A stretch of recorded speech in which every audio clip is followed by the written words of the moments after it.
the worry over money. The experts tell us that of all things people worry about, the number one worry in most homes is the worry about money. Husbands and wives argue over money more than anything else. The shortage of it, the unpaid bills, the problems associated with money far outrank all other domestic problems. So let me give you a formula today for making all the money you need. The answer to the money you need, like all other answers, lies within yourself, and there it must be found. In Emerson's essay on wealth, he tells us, as long as your genius buys, the investment is safe, though you spend like a monarch. You see, every man has within himself the qualifications to earn the money he needs. His abilities are closely linked to his desires. One man might desire very little and finds himself quite competent to earn all he needs. Another man might be constantly beset by persistent dreams of greatness, of wealth, and all the things it'll mean to him. If these are the dreams and desires that come most often and naturally to him, this is what it was meant for him to accomplish. And somewhere in his native talents, he can find the means of making those dreams come true. Emerson also wrote, there's always a reason in the man for his good or bad fortune, and so in making money. Men talk as if there were some magic about this, and believe in magic in all parts of life. If you need more money, look for the means of acquiring it within yourself. Maybe you've just been going along acting like everybody else. Maybe you've never tried for the big stakes, the big prize. If you don't want it, leave it alone. But if you do, go after it. Stay after it, and you'll get it. There's no magic or secret formula for earning money. A man will be paid for the service he renders. If he wants more money, he must find ways to increase his service. The money will come as a natural result.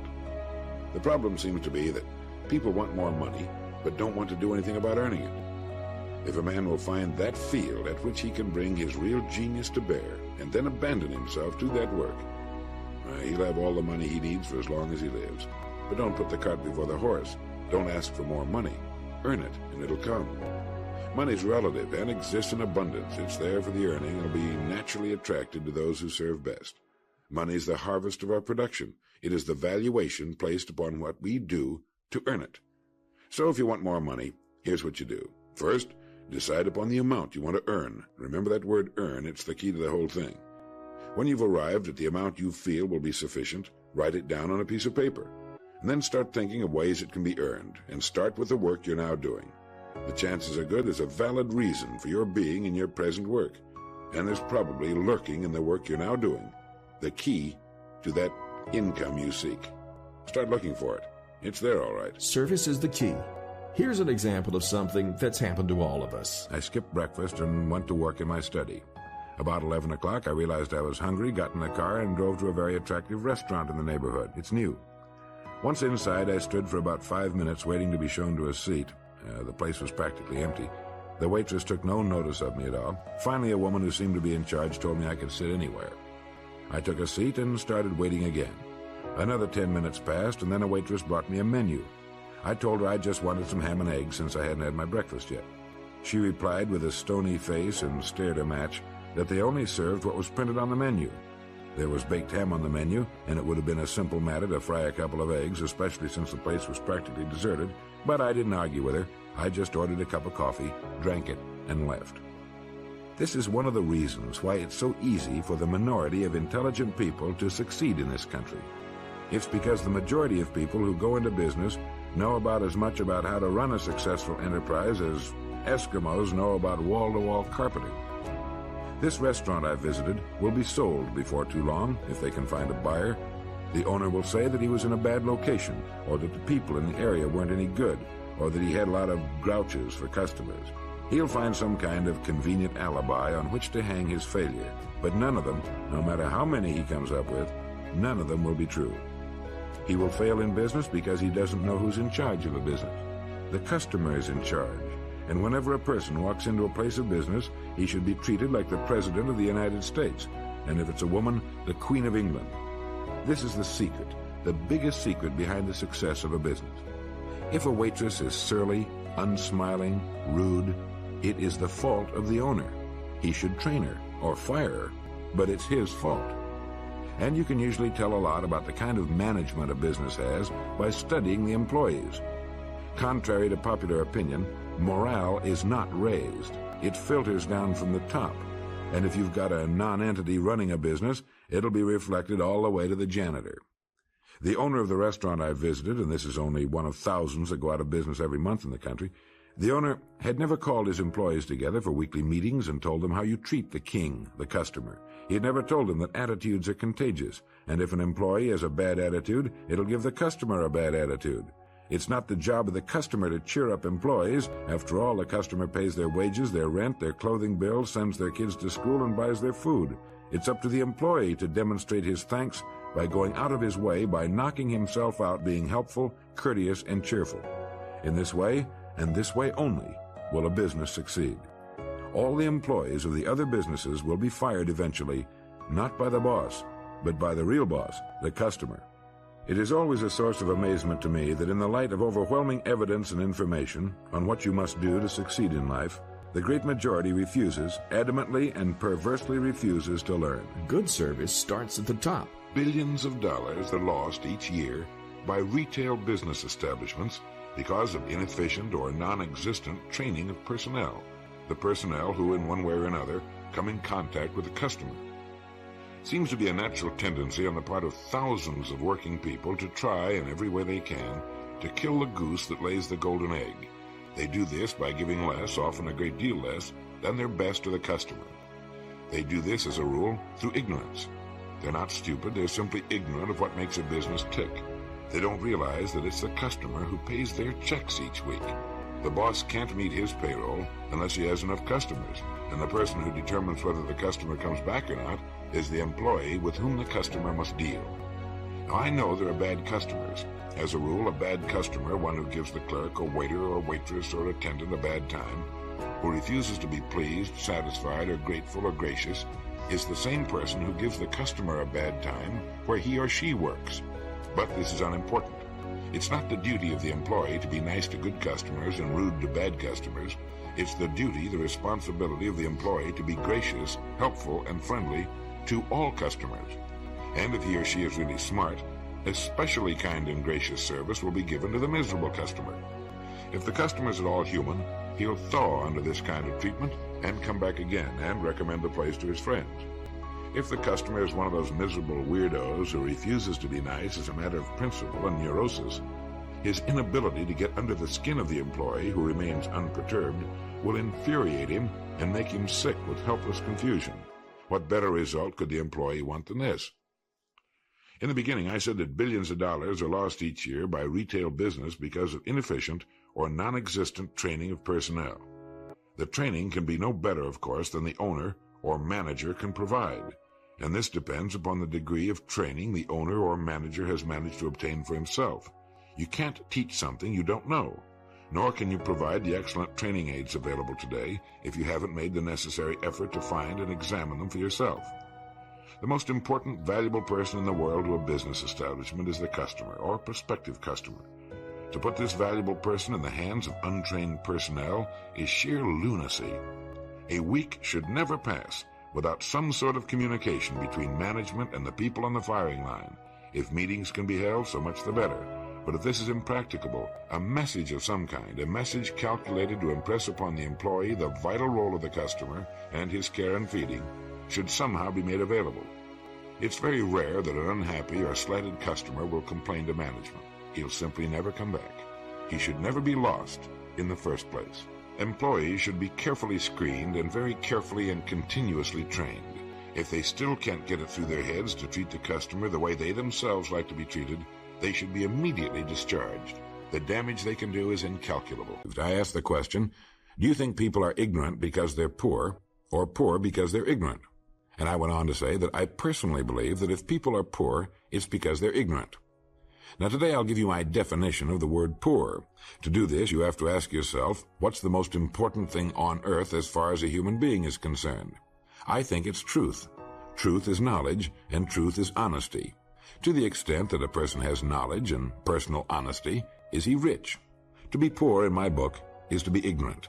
It has nothing to do with money necessarily, although you'll seldom find a person with knowledge who's not getting along fine in the world. He might not be wealthy in money, but he's got enough for his needs, and he's enormously wealthy in the things that are important. To the extent that a person moves away from ignorance and toward knowledge will he enjoy life and the world and people, and the richer he becomes. And perhaps just as important, or even more so, to the degree that a person has truth and knowledge will be determined his degree of freedom as an individual. Every human being on earth had to be born ignorant, and for a time live in ignorance. But if he remains ignorant, that's his fault. The fight against ignorance waged by every human being during his entire lifetime must be an individual, a personal thing. No one can give us truth. They can tell us the truth, and they can urge us to find it for ourselves. But it is far too great a thing to be received passively.